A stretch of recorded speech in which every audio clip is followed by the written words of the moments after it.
네, 기술적인 문제로 잠깐 중단이 되어서 다시 이어서 진행하도록 하겠습니다. 자, 루트 마이너스 3a의 제곱이라는 것을 이제 표현을 해보려고 하는데요. 루트 마이너스 3a의 제곱이라는 것은 역시 후보가 마이너스 3a랑 그 다음에 3a 이렇게 두 개가 있을 수 있습니다. 자, 그러면 여기에서도 우리가 마찬가지 양수를 찾아줘야 하는데 얘 어때요?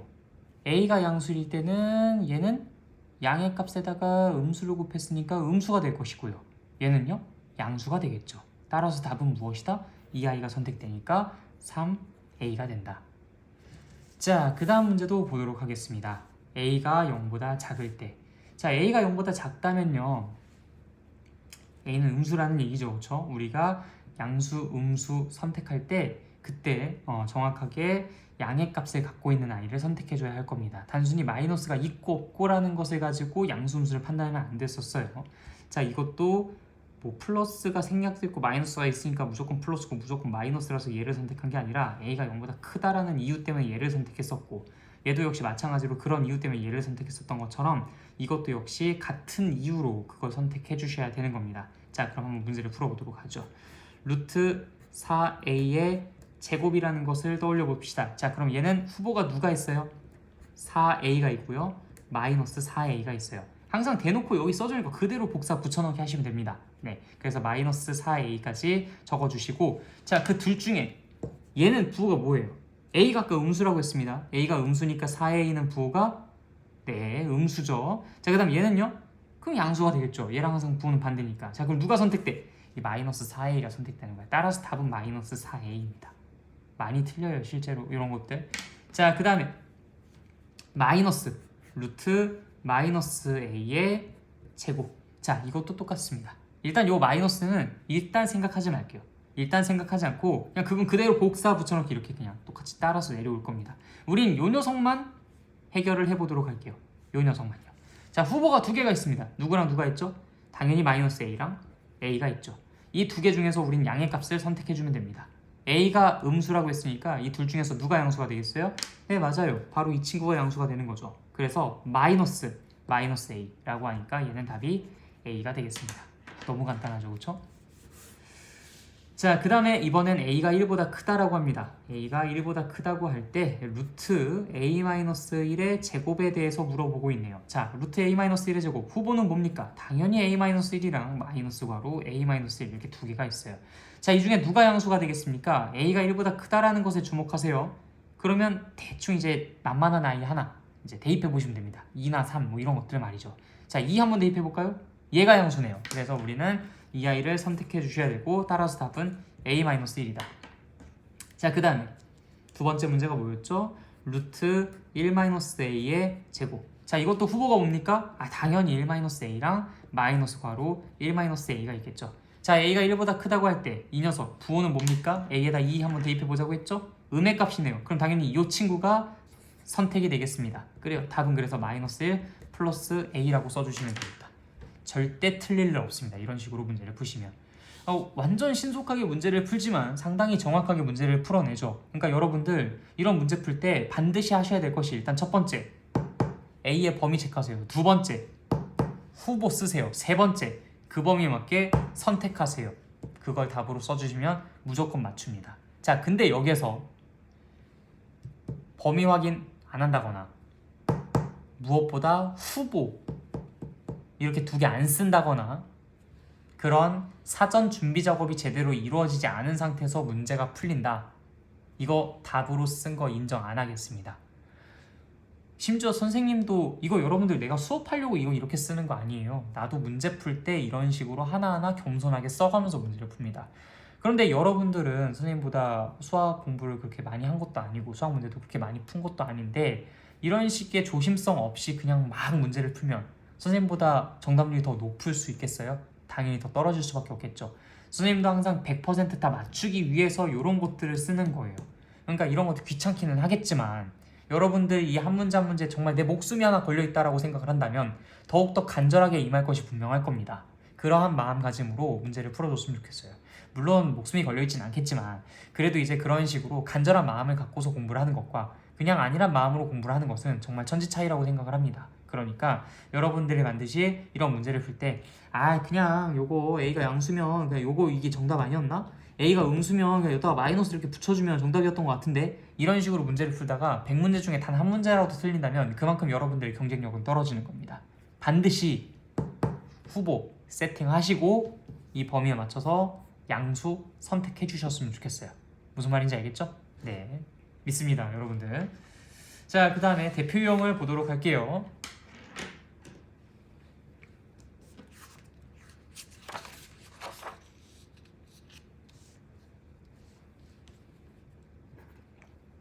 A가 0보다 더 작을 때 일단 첫 번째 기억 마이너스 루트 A 제곱이 마이너스 A냐? 라고 묻고 있습니다. 어때요? 일단 마이너스는 그냥 그대로 갖다 쓰기로 했죠? 얘 후보는 A와 마이너스 A입니다. 이 둘 중에서 A는 0보다 작다이기 때문에 이 아이가 양의 값으로 선택이 되겠네요. 따라서 최종 답은 A가 되어야 하나 마이너스 A라고 써져 있으니 얘는 거짓입니다. 자, 니은 볼까요? 니은은 루트 5A의 제곱이라고 써져 있네요. 자, 얘도 후보는 당연히 여기 대놓고 나와 있는 5A랑 마이너스 5A가 되겠습니다. 이 중에 양수는 이것이기 때문에 얘는 마이너스 5A가 정답이에요. 자, 디귿도 볼까요? 루트 마이너스 3A의 제곱인데 얘는 마이너스 3A랑 그다음 3A 이렇게 두 개가 후보가 되겠죠. A가 음수니까 당연히 마이너스 3A가 양수가 될 겁니다. 따라서 답은 마이너스 3A가 되겠죠. 자, 그 다음 리을도 볼까요? 마이너스 루트 16A제곱. 자, 여기서 요거 많이들 실수합니다. 이거 16A를 제곱한 것이 아니에요. 16A제곱이 된 겁니다. 도대체 무엇을 제곱해야 16A제곱이 될까요? 일단 분명히 A랑 관련이 있을 겁니다. A제곱을 만들어야 되니까요. 그러면은 어떤 숫자를 제곱해서 16이 되었을까요? 4겠죠. 따라서 4A랑 마이너스 4A 이렇게 두 녀석을 우리가 후보로 설정해 주셔야 합니다. 실제로 검산을 해보면서 4A를 제곱을 한번 해보세요. 그러면은 이 16A가 될 것이고 마이너스 4A도 제곱을 해보면 이 16A 제곱이 된다는 걸 확인해 보실 수 있을 겁니다. 자, 그럼 이제 우리는 여기서 양의 값을 선택만 해주시면 되겠네요. 일단 이 마이너스 그대로 따라 내려오고요. 이 둘 중에서 양수를 선택해 주시면 되겠습니다. 그러면 A의 값이 음수였기 때문에 우리는 이 아이가 아닌 이 아이가 선택된다라고 이야기를 해줄 수 있고요. 마이너스 4A니까 결국 얘는 최종 4A라는 결과로 나오게 되겠습니다. 답은 그래서 디귿과 리을이 되겠네요. 자, 그 다음 대표 유형 보겠습니다. 4번이요. x는 2보다 더 작다라고 합니다. 그때 루트 x-2의 제곱 더하기 루트 2-x의 제곱을 간단히 하라 라고 되어 있네요. 자, 일단 이 아이 후보가 뭡니까? x-2 그 다음에 마이너스 x 플러스 2. 이 아이의 후보는요 2-x 그다음 마이너스 2 플러스 x. 그냥 반대 부호 쓴다고 생각하시면 돼요.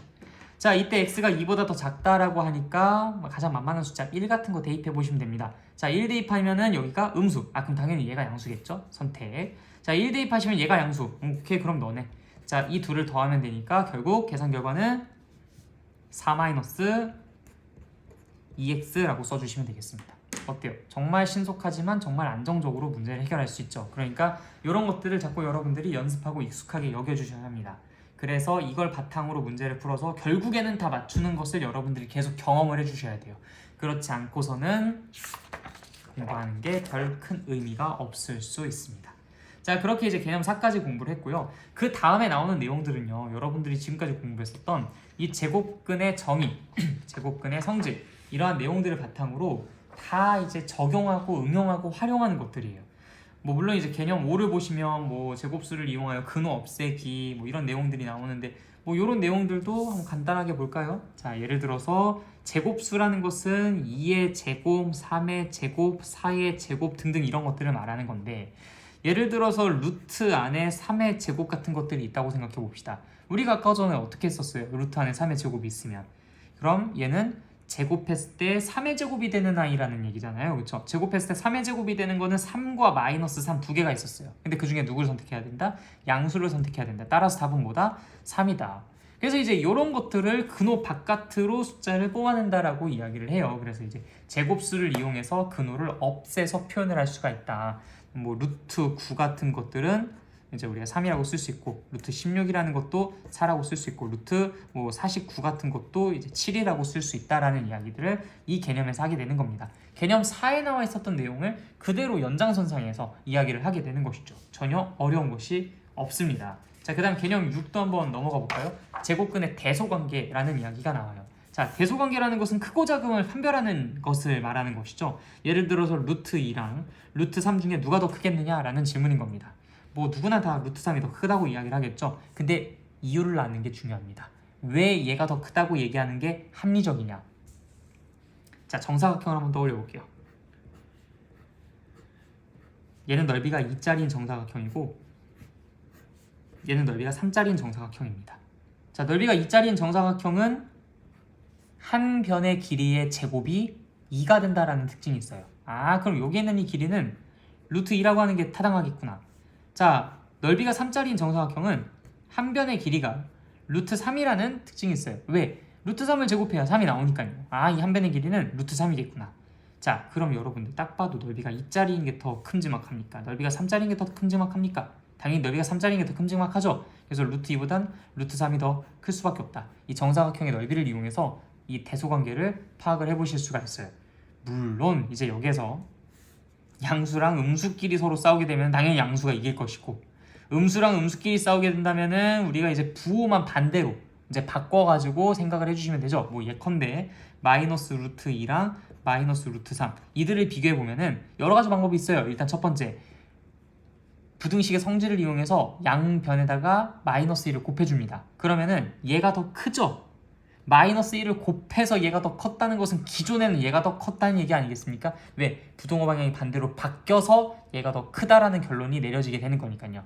자, 다시 마이너스 루트 2랑 마이너스 루트 3 중에서 누가 더 클까라는 건데, 양변에 마이너스 1을 곱해주게 되면 얘는 루트 2가 되고 얘는 루트 3이 되고 부동호 방향은 반대로 바뀌어서 얘를 가리키게 되는 상황이 연출이 됐었을 겁니다. 그럼 기존에는 무엇이었을 것이다? 반대로 바뀌기 전 2인 녀석이었을 것이다. 따라서 마이너스 루트 2가 더 크다라고 얘기해 주실 수 있고, 수직선상에서 0을 기준으로 루트 2만큼 왼쪽으로 떨어진 i랑 루트 3만큼 왼쪽으로 떨어진 i, 이 중에서 당연히 누가 더 크겠어요? 마이너스 루트 2가 마이너스 루트 3보다 더 클 수밖에 없죠. 그래서 이제 이걸 바탕으로 이야기를 해주셔도 됩니다. 무슨 말인지 알겠죠? 근데 여러분들, 사실 이런 쉬운 숫자들에 대해서 여러분들 헷갈려 하지 않아요. 두 가지의 상황에서 많이 헷갈려 하는데, 첫 번째, 루트 2분의 1, 그다음 루트 3분의 1. 왠지 모르게 이렇게 분수가 나오면 반대로 바뀔 것 같다라고 생각하는 그런 경우들이 좀 제법 있는 것 같아요. 그러니까 무슨 얘기냐, 이게 안에 있는 숫자가 더 커도 얘가 더 작다라고 얘기를 해야 되지 않을까, 분수니까 막 이런 식으로 생각을 하는 그런 경향들이 종종 나타나는데, 이것도 똑같습니다. 넓이가 2분의 1짜리인 정사각형이랑 넓이가 3분의 1짜리인 건 더 작겠죠? 넓이가 3분의 1짜리인 정사각형, 이 길이랑 이 길이 중에서 누가 더 깁니까? 이 길이가 더 길죠? 그러니까 당연히 얘가 더 큰 거예요. 아, 여전히 안에 있는 아이가 더 크면 클수록 더 큰 값을 갖는구나.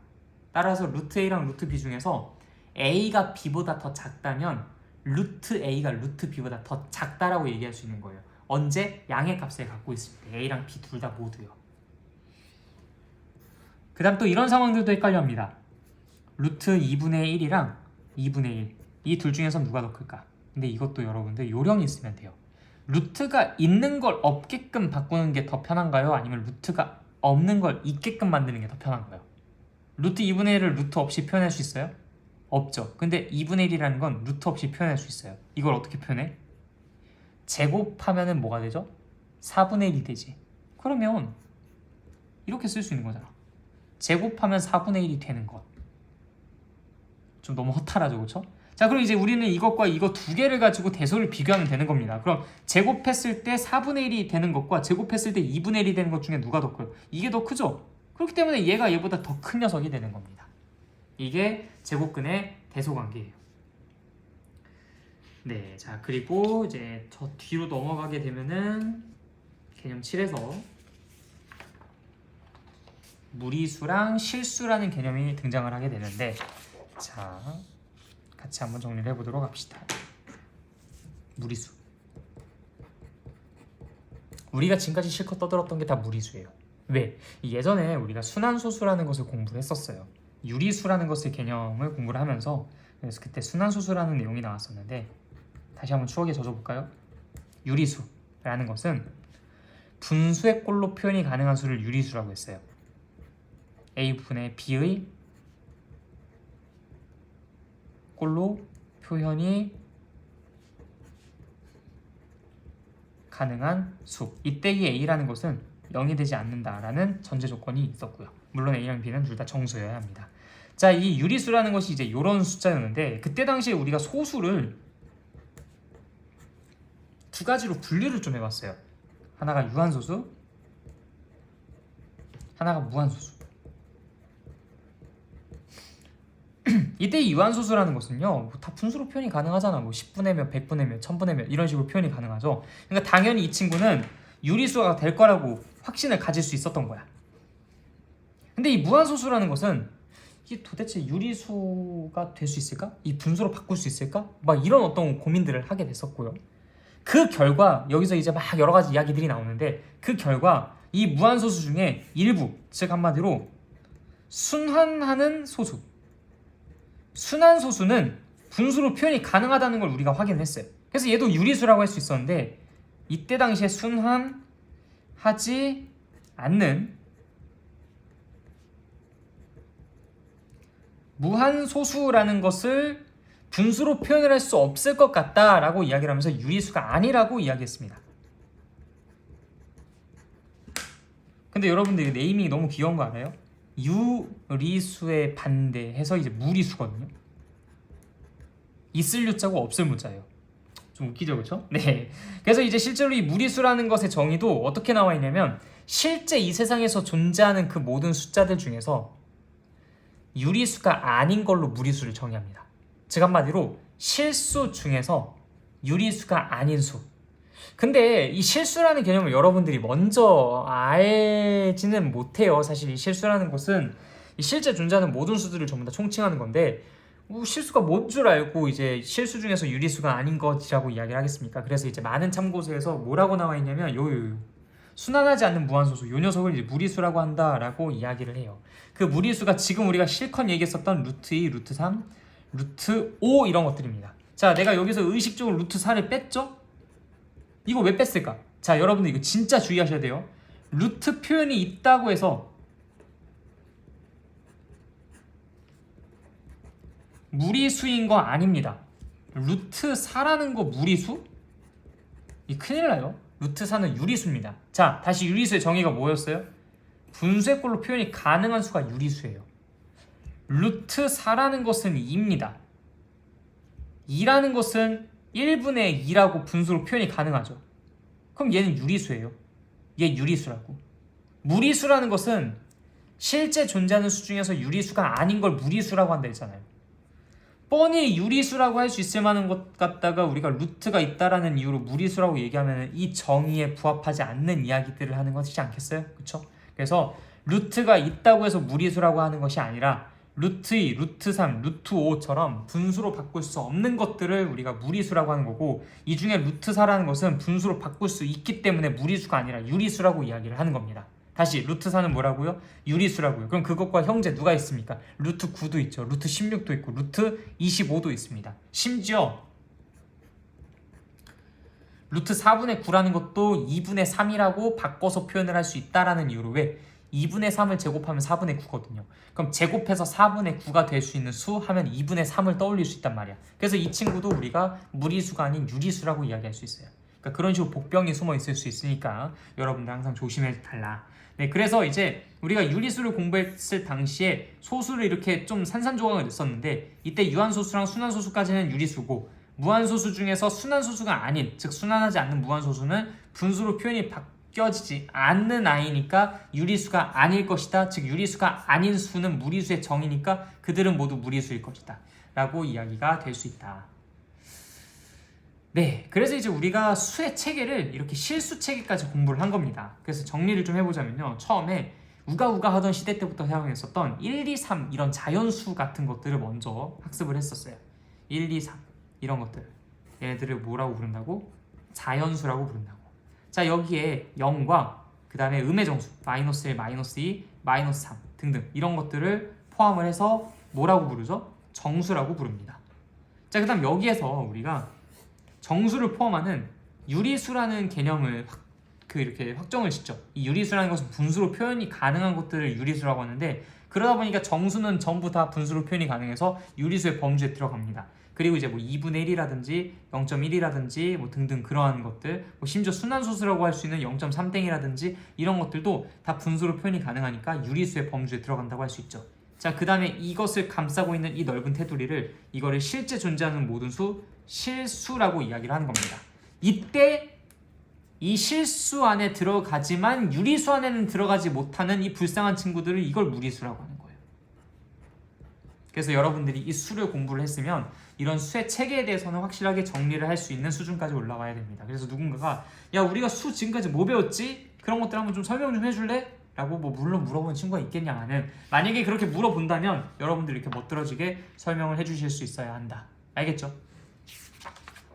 자, 그리고 실수라는 것은 실제 존재하는 수인 만큼 수로 이루어진 직선인 수직선을 빼곡하게 채우는 숫자들입니다. 즉 수직선은 이 원점 0이라고 하는 것을 기준으로 쭉 모든 점들이 수에 대응되는 직선이라고 해서 수직선인 건데, 이것이 비로소 실수에 의해서 가득 채워져요. 자연수로는 턱없이 부족했죠. 정수로도 부족했습니다. 그 사이사이의 숫자들이 워낙 이제 많이 있었을 것이기 때문에.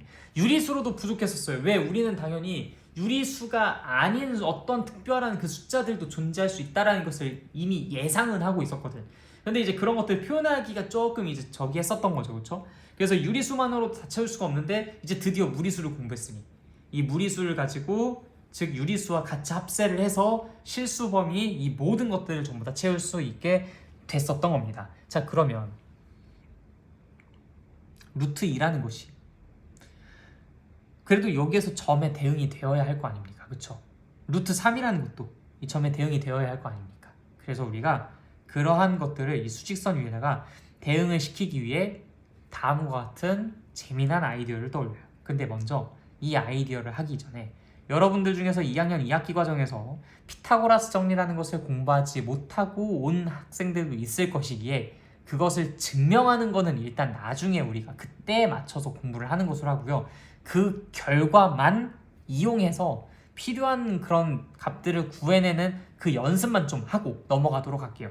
이 피타고라스까지 설명을 하게 되면 시간이 너무나 많이 할애가 되니까 일단 이 결과만 우리가 외워서 적용시키는 데만 사용한다. 사실 우리의 수업에서 이렇게 그냥 일단 외워서라는 말을 쓰기가 쉽지가 않은데, 그래도 시간 관계상 전략적으로 우리가 그런 식으로만 일단 공부를 해보고 넘어가도록 하겠습니다. 자, 직각삼각형이 있어요. 이때 이 길이를 A라고 하고 이 길이를 B라고 하고 이 길이를 C라고 했을 때 이 직각삼각형 3개의 변들 사이에서는 다음과 같은 관계식이 성립합니다. 빗변을 제곱하면요, 나머지를 제곱한 것을 합한 거랑 서로 똑같아져요. 이 두 개의 길이의 제곱의 합이 가장 긴 변의 길이의 제곱이랑 똑같다고? 네, 잘 외워두시면 됩니다. 자, 그래서 만약에 여기가 3이고 여기가 4였어. 당연히 직각이고요. 그러면 내가 원하는 그 길이를 구하기 위해서, 즉 x제곱은 이거 x라고 합시다. 3의 제곱인 9 더하기 4의 제곱인 16이 된다. 근데 얘는 계산 결과가 25가 되거든요. 그럼 x제곱이 25가 돼. 그럼 x가 얼마라는 얘기야? 5가 된다는 얘기지. 이런 식으로 그 길이를 구해내는 기가 막힌 공식이 피타고라스 정리입니다. 일단 여기까지 다 이해되시죠? 잠시만요.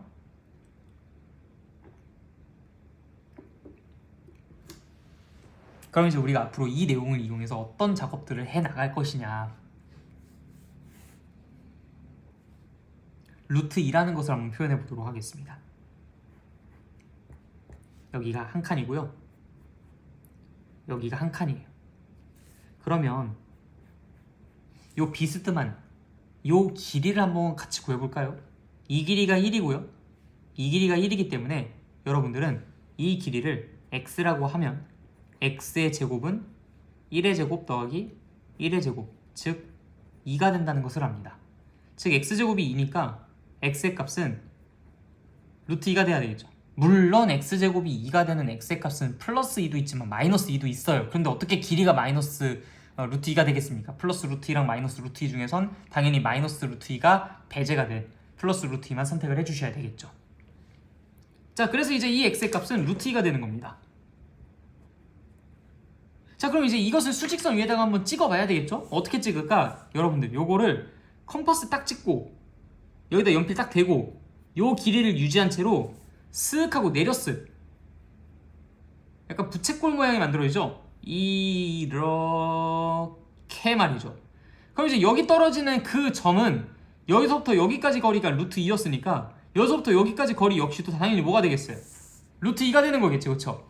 자, 그래서 이 거리가 루트 2가 되는 것으로부터 우리는 요 점의 좌표를 루트 2라고 얘기를 해줄 수 있지 않겠나 라고 이야기할 수 있다는 겁니다. 다시 요게 길이가 1이고 요게 길이가 1이라면 요 길이는 루트 2가 될 거예요.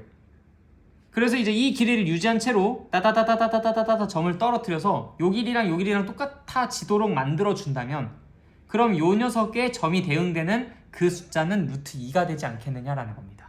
자, 그럼 루트 3도 한번 찍어볼까요? 이 세로선을 왜 그랬지?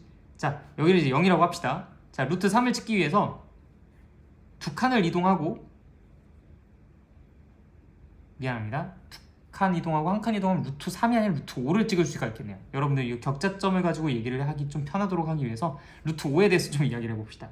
자, 이렇게 두 칸을 가고요. 이 위쪽으로 한 칸을 가게 되면 요 길이는 2고 요 길이가 1. 그럼 여기에는 요 길이를 x라고 한다면 x제곱이라는 것은 2의 제곱 더하기 1의 제곱 해서 답이 5가 됩니다. 아하, 그럼 x는 뭐가 된다? 루트 5가 되겠구나. 자, 마찬가지예요. 여기에서 이 길이를 유지한 채로 짜자자자자자자자자 떨어뜨립니다. 그럼 여기서부터 여기까지 길이가 이게 뭐가 되니까? 루트 5, x 루트 5가 되니까 결국 요 점은 루트 5라는 숫자에 대응되는 점이라고 볼 수가 있는 거죠. 그러니까 이렇게 무리수를 전부 다 수직선 위에다 찍을 수 있어요. 그래서 이 무리수가 전부 다 이 그러니까 이 수직선 위를 가득 이제 또 채울 수 있는 지금 비어있는 그 뻥뻥 뚫려 있었던 그 부분들을 이 무리수로 하여금 이젠 드디어 완성을 해서 채울 수 있는, 한마디로 실수 체계에서는 이 모든 점들을 모든 숫자에 다 대응시킬 수 있는 그런 상황이 이것으로부터 연출이 된다라고 말을 하고 싶은 겁니다. 그래서 이 개념 8에서는 실수와 수직선에서 그런 이야기들을 주로 하고 싶었던 거예요.